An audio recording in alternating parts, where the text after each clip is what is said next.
Hi everyone. Because of today's bad weather day, I wanted to make just a quick video to get us caught up on the content for this week, what we would have done, so that we'd be ready to go next week. I hope these don't get too long. Also, just a little forewarning that I'm a little bit sick. My toddler is a little bit sick. He is lying in my lap right now watching Trash Truck on Netflix. So please don't mind any disturbances from either of us. And in this video, I'm going to focus on heritability, which was the topic of today's lecture. And I'm going to define that here as the proportion of phenotypic variation within a population that can be attributed to genetics. To be very clear here, I'm not talking about any phenotypic variation that you might observe within an individual over time or different environments. And this is also within a population. So we're not going to be making comparisons between populations. That'll make more sense in a second. Now, we are, of course, in a quantitative genetics classroom talking about quantitative traits. So again, it's not Mendel's peas being wrinkled around, but it's some trait that has a value, and that every individual in the population has some value for that trait. And we could map them like this to demonstrate the variation in that phenotypic value. So of course, what you're looking at here is a frequency. So I don't have any numbers on here, but you can think there's some frequency of individuals with this trait value in the population. We can call the total amount of variance that we see V sub P. There will be some mean value in this population that we can call mu. And every individual in this population has a trait value that is some distance away from that mean value. And that is the quantity that we're going to use to describe this total phenotypic variance. So say, for example, these individuals right here, oops, I should go back to my pen, shouldn't I? These individuals right here, some frequency of those individuals that have this trait value, are this far away from the mean. Likewise, these individuals over here, there are fewer of them because they have more of an extreme trait value. They are farther away from the mean value. So one quantity that we use to describe this phenotypic variance is to, if you can imagine, for all of these individuals, I find out how far away from the mean they are, and I take the average of that value. So we're defining variance as the average difference between each data point, which I'm going to call x, and the mean, which we've already defined as mu.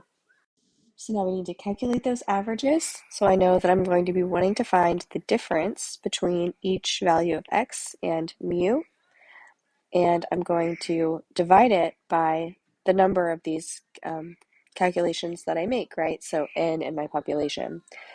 And I want to summarize that over all values of x, right? Because we're talking about a population here that has lots and lots of values of x. So I'm using the big Greek symbol sigma here to indicate that I'm going to be summing those up. Now, one more thing that I have to consider is that some values of x are smaller than the mean, and some values of x are larger than the mean. Remember, on our histogram, it had that nice bell curve shape, and so we had x values on both sides. So to get around the problem of this eventually equaling 0 on the top of that formula here, because some values would be positive and some would be negative, I'm going to square it. What this does is it makes our units of variance a little bit nonsensical here. And I'm going to add another symbol here. So we define this as small sigma squared. So that's our variance. But just remember that because we squared this means our units are squared too. So think about if in that histogram I'd been talking about height, like I had measured the height of everyone in this class, right, and plotted the distribution, and I measured the height in centimeters. Well, then now I have the variance here in centimeters squared, which isn't always biologically helpful. So we have another concept, which is just sigma here, which is just the square root of sigma squared. And we call this standard deviation, and it has meaningful biological units because they are no longer squared, just in centimeters, for example, in the example of height. So now that we kind of understand the mathematical basis of how we're talking about variance, let's think about what could be contributing to this value, V sub p, that we already defined as the total phenotypic variance. Where does it come from? In the example of height in our classroom, why are some of us taller and why are some of us shorter? Some of those differences are due to genetic differences. We have different versions of genes, different alleles that contribute to us having different heights, and we call that V sub G, G for genetics. There can also be environmental contributions. So for the example of height, say diet in early childhood, this has been shown to have an effect on adult height. And we call that contribution of variance V sub E, and E for environment.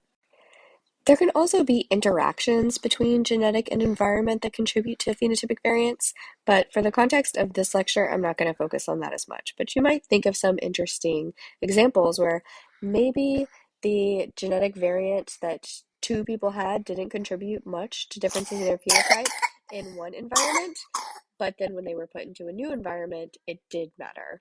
There are some really fun biological examples of this, but we'll talk about that later in the class.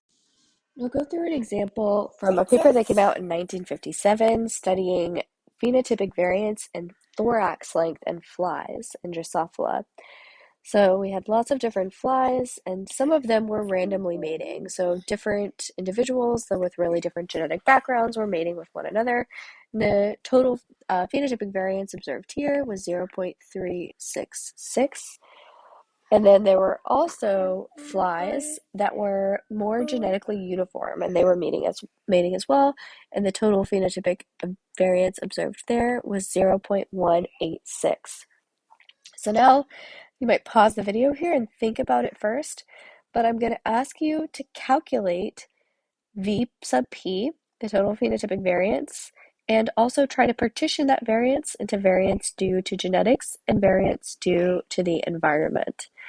And I will give you a hint here by thinking within this group of flies where they all, let's imagine they have the same genetics. That's not perfectly true, but for the sake of this this example it is. Where could phenotypic variance possibly be coming from if they have the same genetics? So pause the video and think about it. So I'm going to start with V sub E. Oh, I'm also going to delete this because remember we're ignoring that interaction for now. So I think that V sub E is the easiest thing to define here because in these flies where genetics are the same, then there can't be any contribution of variance due to genetics because they are essentially clones. So all of this variation comes from the environment. So I will call that V sub E, and it's 0.186. The next question is, what does this variance represent? So in these randomly mating flies, there will be contributions due to genetics because we have different genetic variants in this group of flies, but they're also going to be experiencing the same environmental contributions as the other flies too. So that's our V sub P. That's representing the total phenotypic variance that you could observe due to genetics and the environment. So now, to solve for V sub G, this is just arithmetic now, right? We can say that V sub G is equal to V sub P minus V sub E, which should give us 0.180. So just with a clever little design here, we've been able to partition the total variance that we observed into genetic and environmental components. I like to think about total variance as a pie chart. So in the example we just saw, I think a little bit more than half of it was due to the environment. So maybe do something like this. So in this case, over here, we have V sub E, which was accounting for a little bit more than half of the total variance, and all of the rest of it was V sub G. But now I want to make an important point, which is that there are multiple types of genetic variance. We can have genetic variance due to interactions between alleles. This is dominance, remember? You can have a situation where the heterozygous and homozygous versions of one allele have the same phenotype, and that is different than the homozygous genotype of the opposite allele. You can also have genetic variance due to interactions between genes. So we've talked about already is epistasis. So this is interactions between genes. And with epistasis, you can see there's still a possibility for you to see some dominance effect. The difference here is that effect that you see in what I've called the A locus can be either like inhibited or affected somehow by the genotype at another locus. In my example, I'll call it big B, big B. And then the third type of genetic variance can be due to additive relationships between genes and alleles. And this might be in a situation where, say, the homozygote of one allele has one phenotypic contribution that is different than the heterozygote that is different than the homozygote genotype of the other allele. So this brings us to a conversation about different types of heritability. The first one that I'll talk about is broad sense heritability, which is the aggregate effect of all genetic factors that contribute to a trait. Or in other words, in the pie chart that we just looked at, it's not caring which type of genetic variance contributed to it. It includes dominance, epistasis, and additive genetic effects. And so this, which we call big H, is the proportion of genetic factors that contribute to a trait, all of them, or in other words, V sub G, divided by V sub P, the total phenotypic variance. So another way of thinking about this is just the proportion of variance attributed to a trait by all sources of genetic variance, interactions between alleles, interactions between genes, and additive effects. So we talked about broad sense heritability, and there's also a narrow sense heritability, or the proportion of variance that can be attributed to just the additive component of that genetic variance. So again, let's go back to our pie chart, and this pie chart represents the total phenotypic variance, and we know that some component of that variance is due to environmental effects. The remainder is due to genetics. But then we also talked about how there are flavors of that variance, right? So some component can be due to dominance or interactions between alleles. Some component can be due to epistasis or interactions between different genes. And then this remaining component is due to additive genetic effects. And yes, we have switched rooms, and that is my son banging on a keyboard. If you can hear that, enjoy the music that accompanies this video. So we define narrow sense heritability, so this is small h squared, as the additive component of the variance V sub A over the total phenotypic variance. And again, you can just look at the pie chart to kind of get an idea of that. So this number is going to be smaller than broad sense heritability, which considered all of the genetic variance. Now, the additive genetic variance is just this part right here. So let's talk about some ways to measure heritability. So the first way is through parent-offspring regression. This is you take the phenotypic value of some parents, or maybe the mid-parent value of two parents. This is talking about sexual reproduction here. And you have the phenotypic value of the offspring, and you're asking, what is the relationship between these two? So you can imagine that strong heritability would be a situation where the phenotypic value is very correlated with the phenotypic value of the parents is strongly associated with the phenotypic value that you observe in the offspring. So in this case, you would calculate the slope, and that slope is narrow sense heritability. And it's narrow sense heritability because if you think about what you know about the action of sex, like the genetic consequences of sex, sex breaks apart relationships between alleles and between genes that would have been observed in the parents because of Mendel's law of segregation, which says that only one copy of your gene goes onto your gametes. So it kind of gets rid of those combinations that would have been seen in the parents, so we're only seeing the additive genetic variance. Another design you can employ, especially if you can't easily observe relationships and phenotypes between parents and offspring, are mixed effects models. This can also be called animal models or common gardens. We kind of saw an example of this with the flies earlier. And in this case, you're just going to statistically partition the variance into the genetic components. So the variance is partitioned. And depending on what your design is, if you know the relationship, the genetic relationship between the organisms, the individuals in this experiment, it can give you estimates of either narrow sense heritability or broad sense heritability. We'll talk about some examples in class. And the last example I'll talk about, and this is kind of unique to humans, I'll post a paper of this, are twin studies. So it's a unique situation in humans when we have monozygotic or dizygotic twins, and we can use them to learn more about the genetic contributions to phenotypes, because we can summarize differences between them as due to additive genetic effects of their common environment and the unique environment.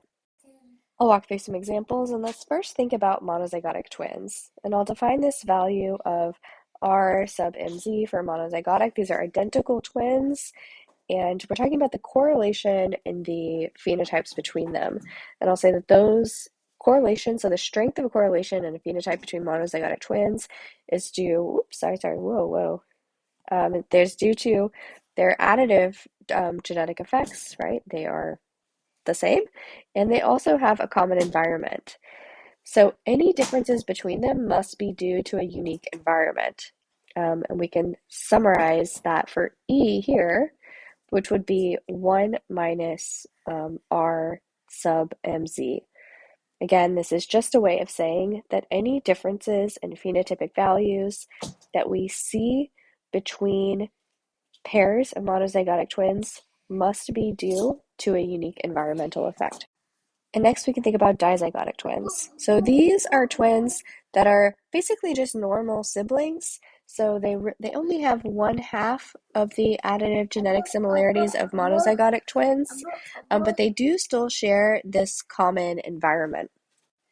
So now we can start to put this together and just try to figure out what the additive component of genetic variance is. So the first thing that I'm going to do is just subtract the correlation value for the dizygotic twins from the monozygotic twins. And you can see here, I just kind of plugged in that value here and that value here. I'm going to stop the video to do some arithmetic. You can pause here and follow along too. So you can see here that those are going to cancel out. Half of that A is going to cancel out, and we end up with the difference between the correlation values being 1/2 A.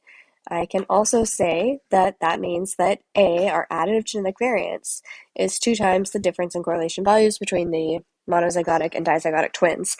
And now, importantly for you to remember here is that these are quantities that we can actually measure just by looking at similarities and relationships between pairs of monozygotic or dizygotic twins. So we experimentally determine these values, and that helps us infer what the additive genetic variance was for that trait.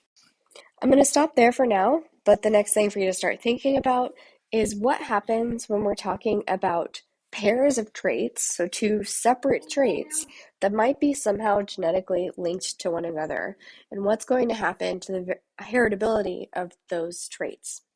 All right, thanks.